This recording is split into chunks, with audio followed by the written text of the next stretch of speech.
Good morning, guys. So we're continuing on with chapter 2 from Philippians, and we're going to look at verse 8 and 9 this morning. And it says, He humbled himself and became vulnerable, choosing to be revealed as a man, and was obedient. He was a perfect example, even in his death, a criminal's death by crucifixion. Because of that obedience, God exalted him and multiplied his greatness. He has now been given the greatest of all names. And just a few verses before, it talks about Jesus leaving his throne, coming to earth. He humbled himself. God, the creator of the universe, took on the form of man, and he became a servant, and he died for the world. That is humility, and that is obedience. And in verse 9 it says, because of that obedience, God exalted him and multiplied his greatness.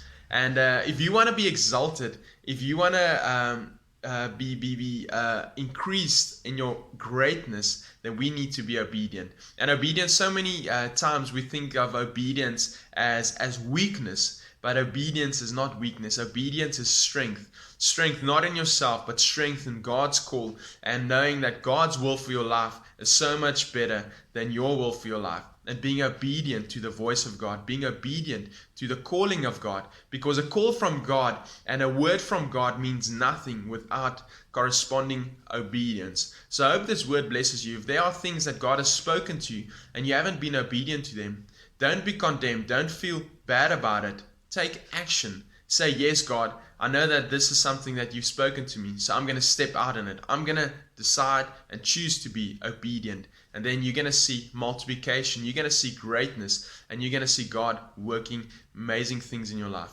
I hope this word blesses you. Have a super day. Cheers.